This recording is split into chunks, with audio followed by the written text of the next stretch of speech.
Hello and welcome. Thanks for joining us for our fourth session in this series.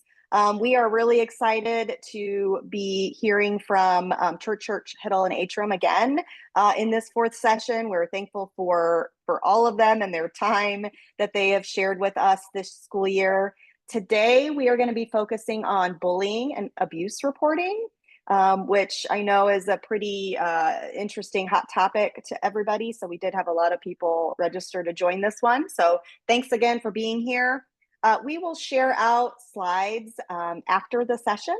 So I will email that out to everybody who registered. But with that, we are really excited to welcome Julia Kozicki, and I'm going to go ahead and hand it off to her to get us going. Thanks, Julia. Thank you, Amanda, and good morning, everyone. Sorry that we're all excited about the topic of bullying and abuse reporting, but let's dig in. My name and email are available for you. So there we go. So here's a little overview of what we're going to cover today. Obviously, the Indiana Anti-Bullying Statute. We'll talk about the statutory definition of bullying. I'll share the most recent statistics, which probably is the reason why you're all here, because it's clearly on the uptick. And then we'll talk about abuse reporting, and then we'll finish up with going through a couple hypotheticals so we can think through how to put this all in practice.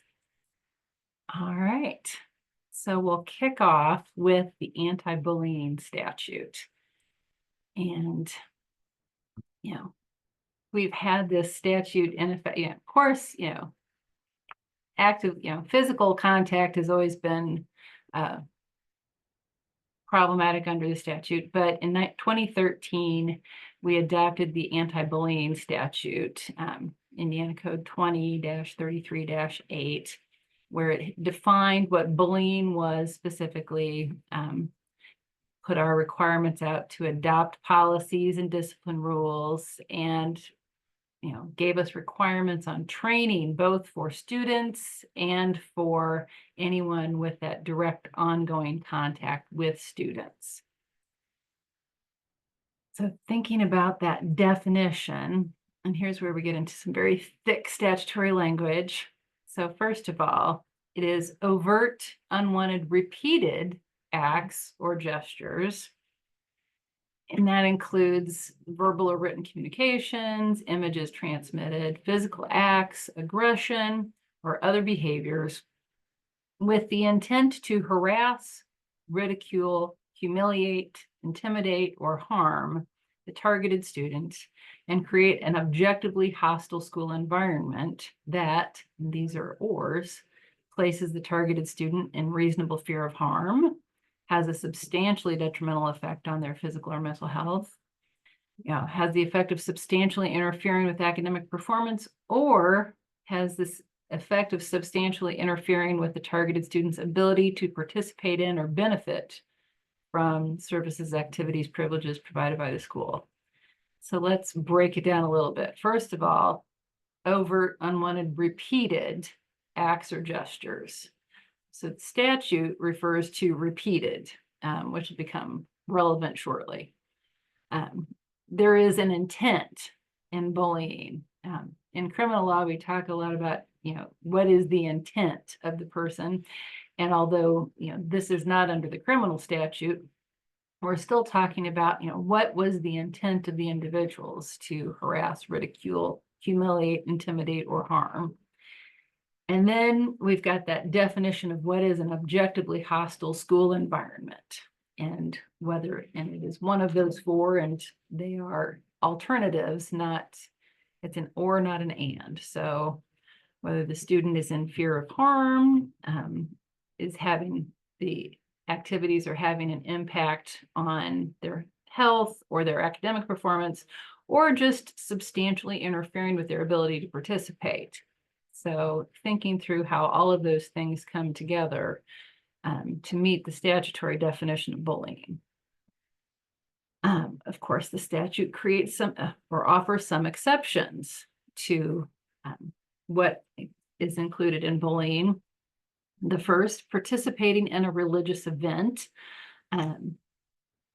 acting in an emergency to protect someone. Obviously, if you are trying to protect someone, hopefully that does not turn into an intent to harm or embarrass.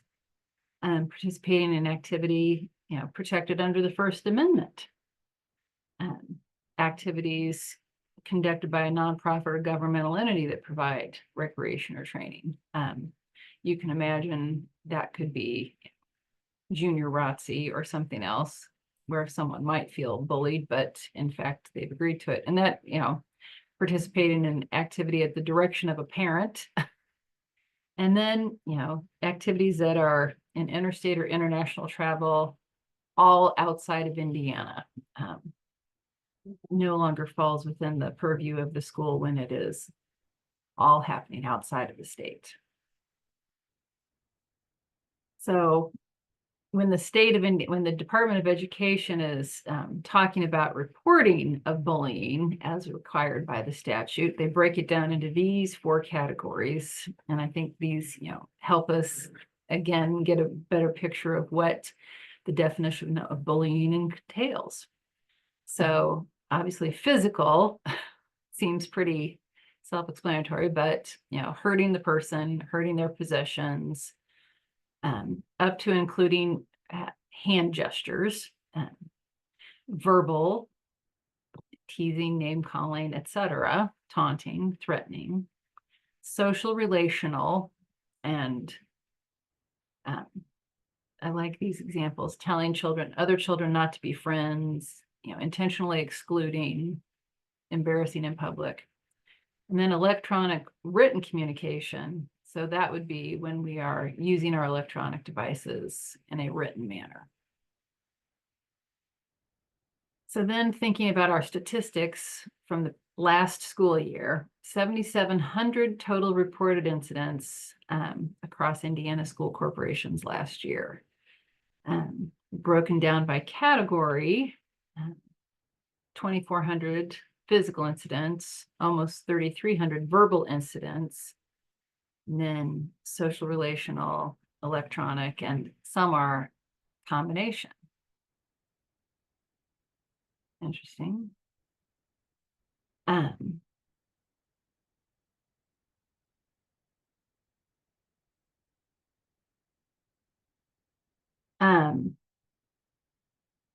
Then we're looking at the IDOE annual report. We've got the link there.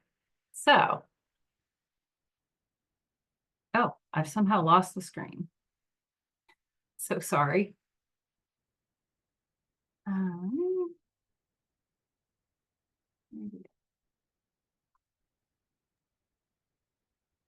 It happens to all of us, Julia. That was really strange. It said that I asked to control the screen and then I lost control and it stopped.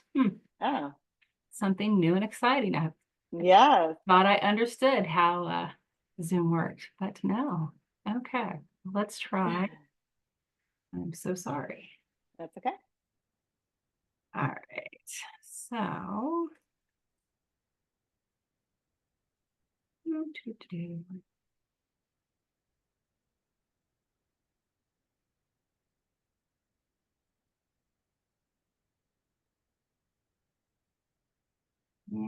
here we are, bullying incidents by category. All righty. So you can see there again how it breaks down. But the more fascinating thing comes as you start to look at school level data over the last decade, and you can see physical incidents took a significant uptick, not only over the last 5 years, but in fact, more than we've seen in the last decade. Verbal has come down a little bit, but definitely has had a dip. And then some of the others are fairly steady. And my next slides will show, you can see the number of physical incidents, obviously on the uptick. Verbal had come down really prior to COVID, dipped at the bottom of COVID, but now back on the uprise. Same with social, relational. Interestingly, the cyberbullying, after interesting peak in 2018 has remained pretty steady. So not as much as others might think. And then finally, all right. And then we're thinking about off-school grounds. So as you've thought about, where things are happening, particularly, you can apply that discipline regardless of where things are happening, as long as both the person committing it and the targets are students within, of a school within the corporation. And the discipline is necessary to avoid, interference with school discipline or to prevent an unreasonable threat to others. So even though, as long as they're all students within the same corporation, if we need to address it, then we can. All right.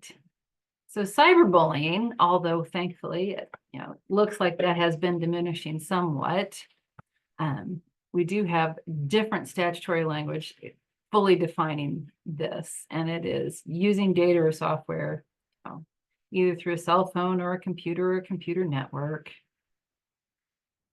And with their, both in your, again, even if it is, whether it's cyberbullying, utilizing those networks to conduct your bullying,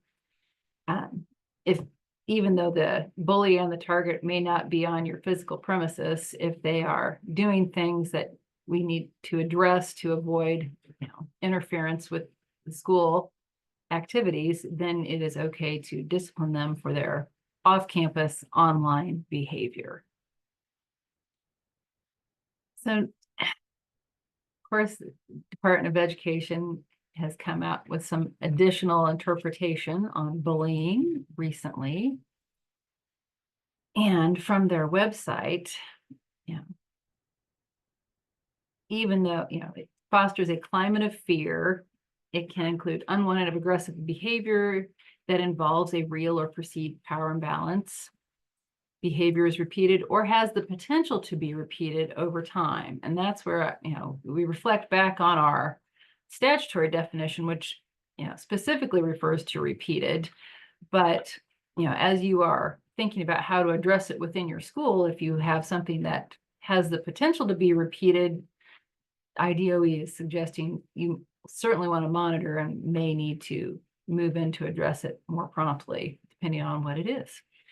And the imbalance of power doesn't necessarily mean physical power. It could mean social power. So thinking about, or, certainly age could be an imbalance of power also. So thinking about how those things can be used to harm others. And additional things to consider when deciding if a student's behavior is meeting that definition. Thinking about history between the individuals. And, if there's been a dating relationship, that may be a Title IX issue, but it may not necessarily be a bullying issue. That power differential, they are focusing on that. Repetition, obviously under the statute, repetition is an issue, repeated behaviors. Gang affiliation could be a different issue than bullying necessarily, but it depends on how they are treating the individual, the target. And then in 2023, new additions from the statute to the statute. The focus is, of course, prioritizing the safety of the victim. And so parents of both the target and the perpetrator must be notified once the incident is reported to the school. Parents are allowed to review materials used in your bullying prevention or suicide prevention programs. And that goes along with parental access to all kinds of things.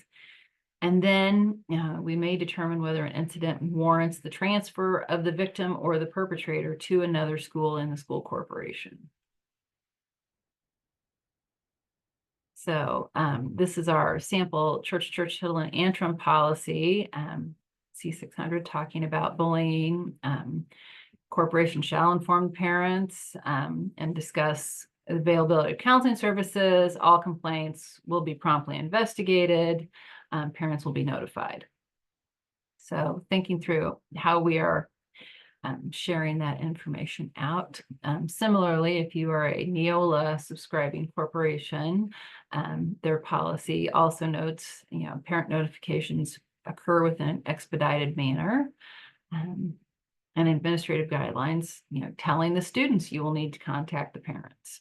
So making sure everyone understands what notification is required and that it will occur. Transfers. You may determine if a transfer is appropriate, and then thinking through what other considerations might prevent you from a transfer, depending on Title IX, how the incident is playing out. Under Title IX, there are specific guidelines you follow in addressing a Title IX harassment situation. And certainly there's an interplay between that and the bullying statute. So thinking through which one, which is more appropriate as you are deciding how to address the bullying situation. There may be First Amendment issues and certainly special education issues related to IDEA and Section 504. Individuals have certain rights to be participating, so making sure you are being thoughtful of all of those issues and addressing.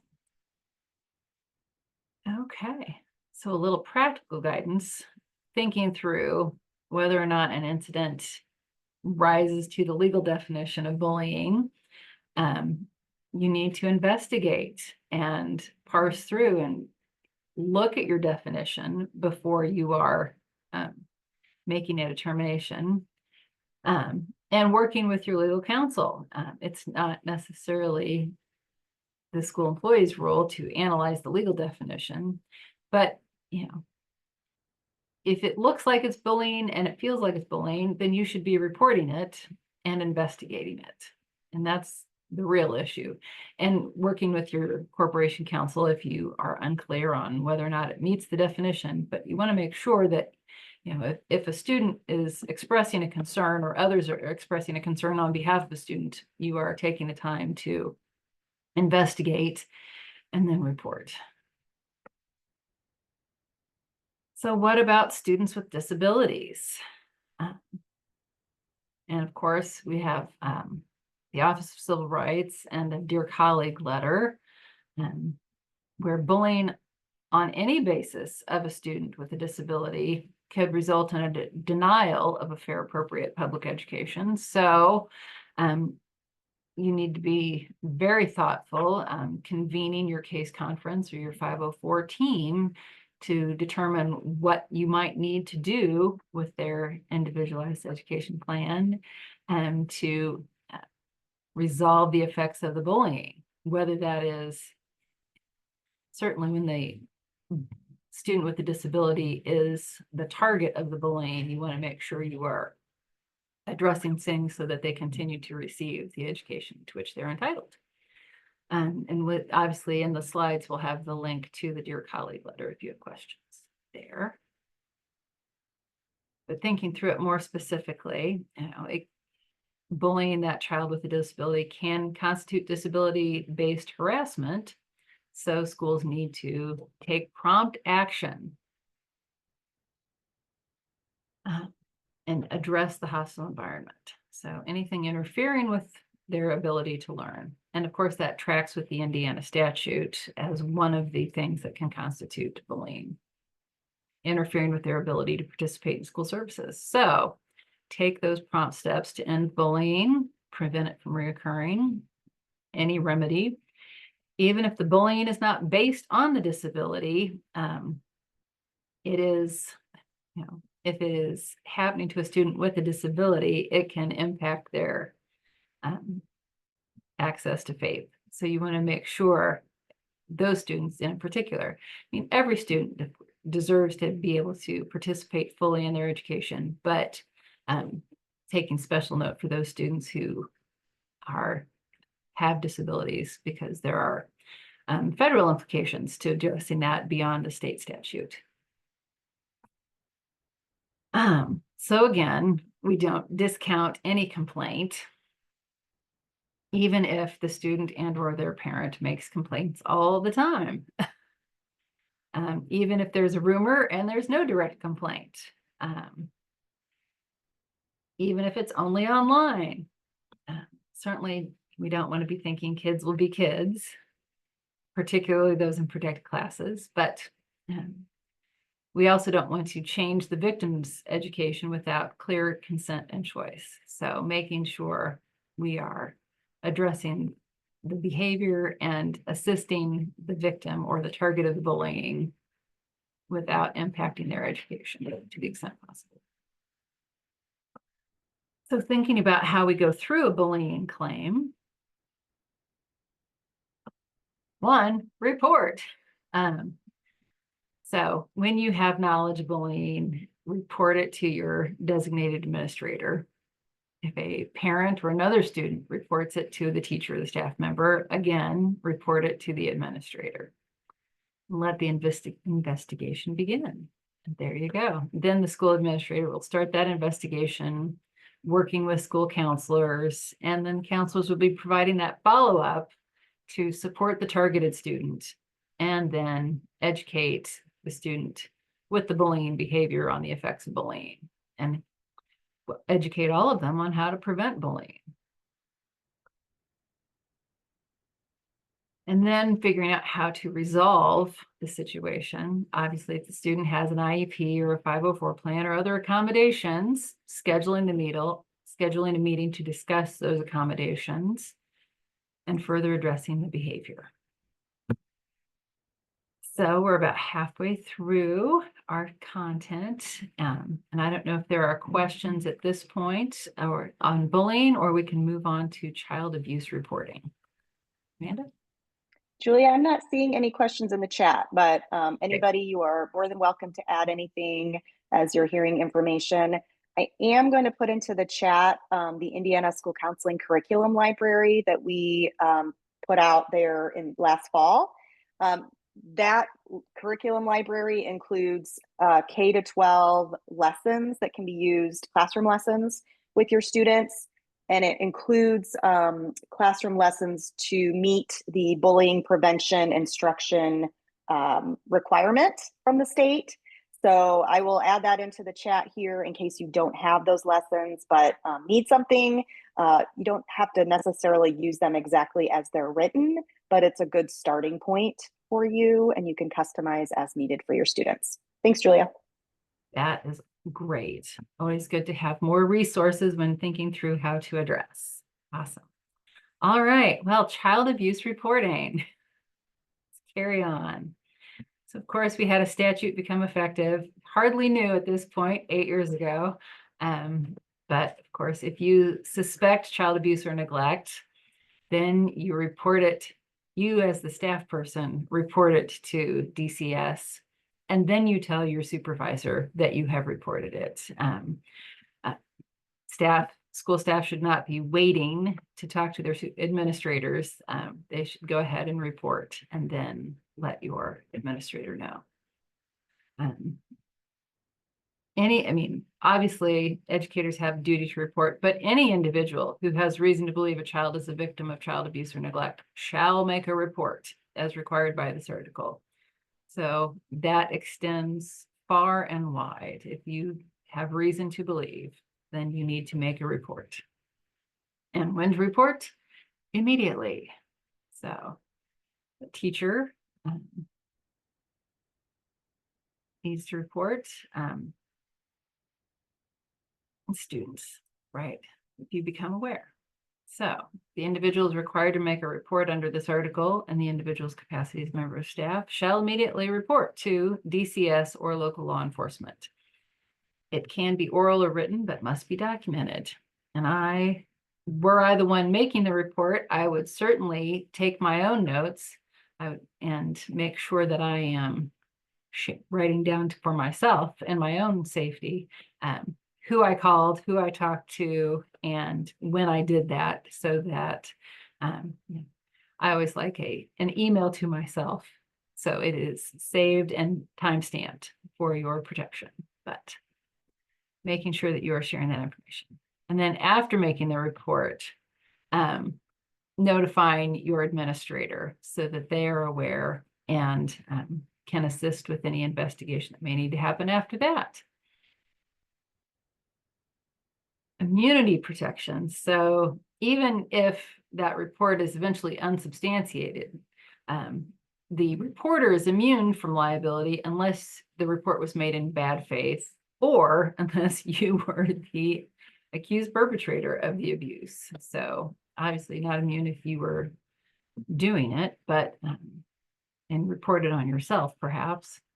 But yeah, do not make, as long as you're not making a bad faith report, you are immune from prosecution or liability. But failing to make a report is a Class B misdemeanor, which could lead up to 180 days in jail or $1,000 fine. So certainly more important to make a report than to question if you should, if you're not entirely sure. A case that predates the reporting requirements and became really the basis for the reporting is a conviction for failing to immediately report, supported because the principal ignored opportunities to call the police after the student had been sexually assaulted, and a 4-hour delay was excessive. So you may recall this case was out of Muncie, but in that case, a 4-hour delay was found to be not immediate. So when, and certainly the extent of the abuse made an impact there, but knowing, when you should not hesitate is the point of the litigation and the statute. So a sample procedure here, if you have reason to believe, report to DCS.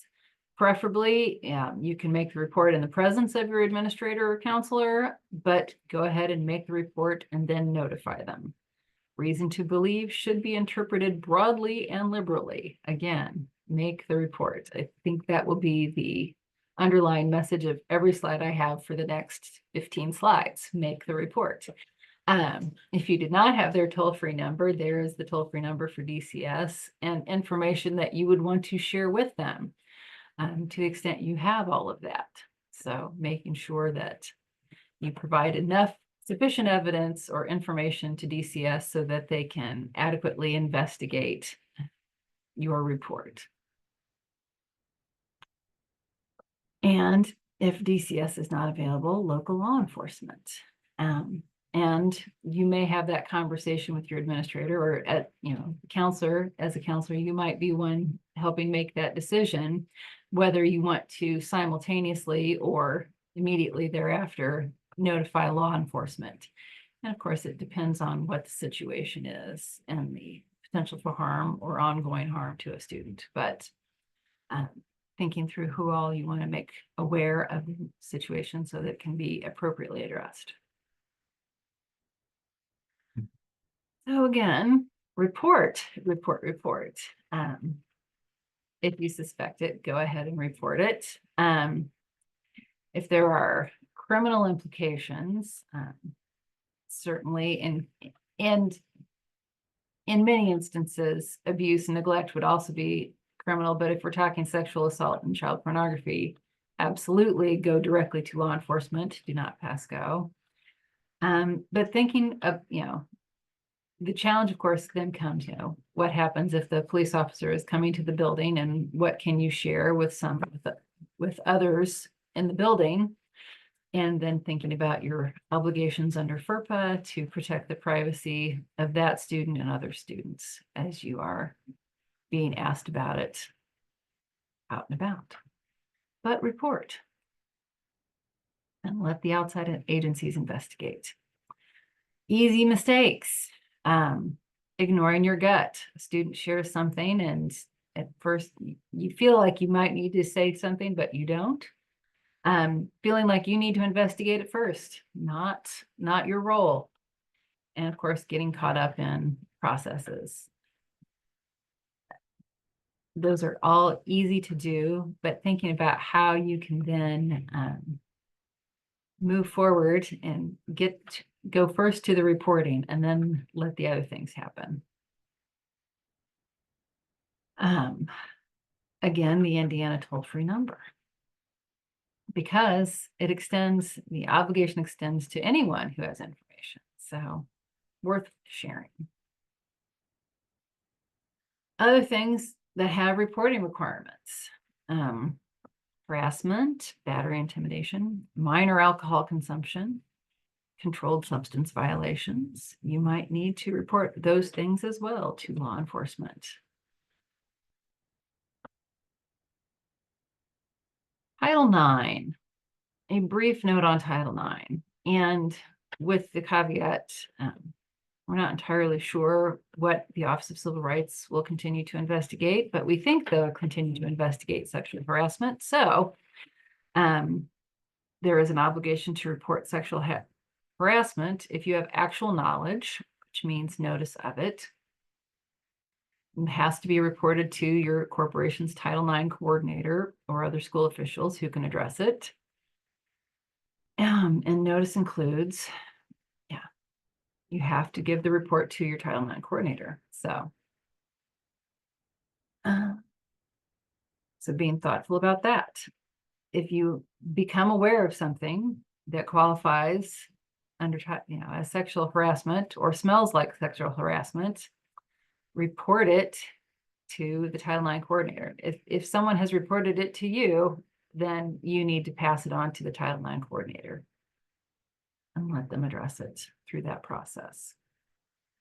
But I'm a school counselor, so what is my confidentiality obligation? And that, of course, becomes challenging, because if it's communicated to you in your official capacity, it's privileged, except, of course, when the client is a minor and the victim of abuse or a crime. So depending, if they are sharing with you that they are a victim of abuse or crime, then you still have an obligation to report that, even though you are, they may be communicating that to you within their capacity as in your capacity as their counselor. But thinking through how to parse those straits can be challenging, but certainly reach out to your legal counsel if you have questions on where to fall. So that would be a privileged conversation also. All right. I know I saw a couple things pop up. So Amanda, before we get to our hypotheticals, anything in the chat we need to address? No, I think we're good. I added some resources into the chat, so that's probably what you saw pop up. Gotcha. Very good. All right. Well, let's talk about some hypothetical cases then. Hypothetical number one, a 10-year-old student, ADHD and a speech disability with a 504 plan. Child has a high-pitched voice, has difficulty reading social cues. In the middle of the year, some of his classmates start to taunt him, calling him weirdo and gay for his high-pitched voice. PE teacher witnesses this during class and pulls the student with the disability aside to tell him not to focus on what others say. Taunting leads the student to withdrawing from gym class and missing speech therapy. So what kinds of things have gone wrong here? Happy to open up, or I can start by sharing some answers.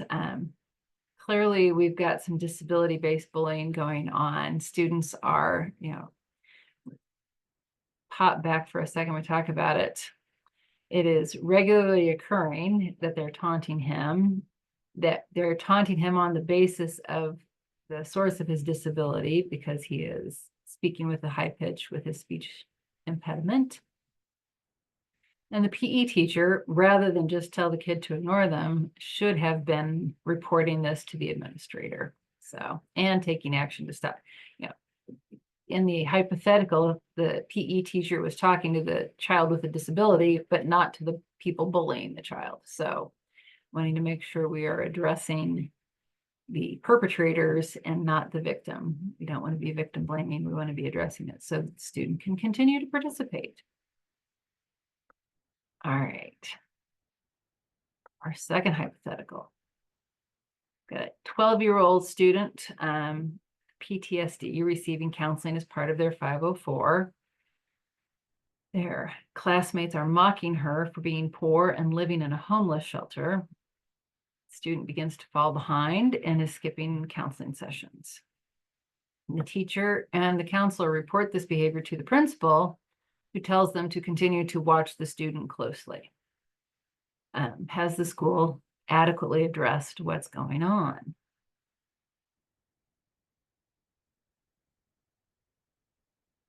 Well, we've correctly reported it, but have we addressed it appropriately? The principal has not taken action in by scheduling the 504 meeting. The bullying is not about the student's disability. They're bullying the child for other reasons, but now the student is withdrawing, not attending class, doing poorly, having academic consequences, and so it's entirely possible that this would be a violation of their 504 because they didn't address the bullying, which was impacting their ability to receive their free appropriate education. So thinking all of those things through. Finally, hypothetical number 3. So now we've got a 7-year-old with a peanut allergy and accommodations, making sure they don't come into contact with peanuts. The teacher reminds the children no peanut candy during the Halloween party. Another student on the bus says they ate a peanut butter sandwich and starts waving their sandwich baggie at the student. Cafeteria, a couple days later, the student is yelling, "Eat these peanuts," at the student. And after lunch, the student tells the teacher about lunch and the bus. So thinking through now, how should the school react? Do you have anybody who wants to take some guesses on this one before I move on?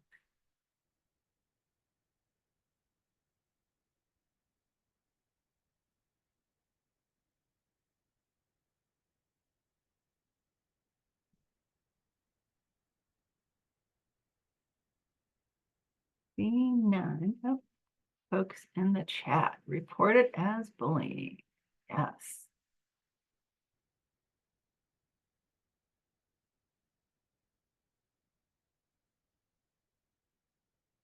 Very good. So yes, first, make sure the child is not actually exposed. Report it to the principal, who should then be investigating. So one, we're going to report it. Well, one, we're going to check on the child's physical safety. Great first step. 2, report it, investigate it, and then have the conversation with the student, the perpetrating student, about their behavior. Schedule the 504 meeting. So likely if we've got meal accommodations, and then following up with the student. So great steps going through that process. So one, I always like to start with the human thing. Are we sure the child is okay? One, check on the immediate physical implication. Then we report, then we investigate, then we address, and then we follow up to make sure that all of the, that the student is feeling like the situation has been addressed. Great. All right. Well, I'm happy to take questions if there are any. Otherwise, I think that ends my slides for the day. So happy to go back and relax if you have any other questions.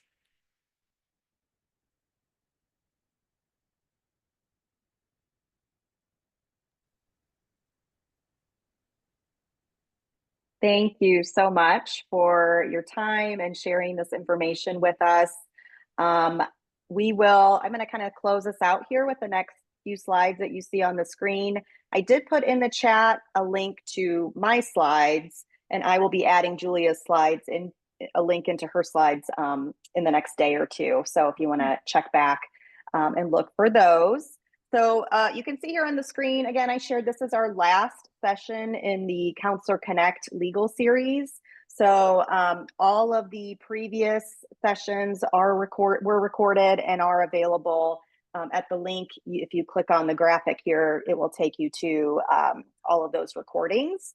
Also wanted to share that Keep Indiana Learning is also doing a legal series this school year, and their next session is coming up on April 22nd.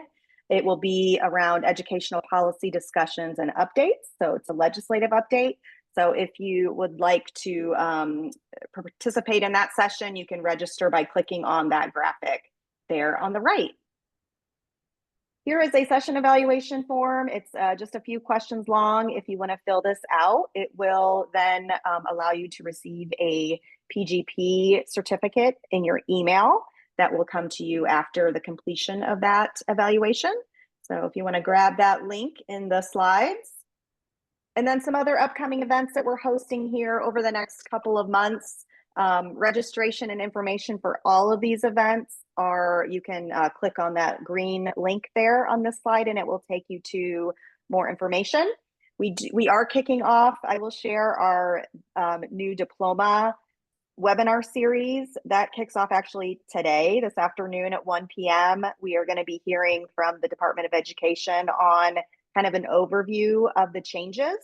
So if you want to join us for that, there is still time to register. If you can't join us live, all of those will be recorded and available later on as well.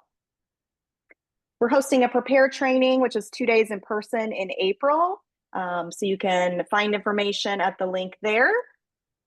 Lastly, some resources and my contact information if you have any questions after the fact. Looking at the chat, I'm not seeing any questions that have been added there. So thank you again for joining us today. Thank you so much again, Julia, for your time and expertise. And everybody have a wonderful rest of your day. We'll see you soon. Thanks a lot. Take care, everyone. Thanks all. Thank you.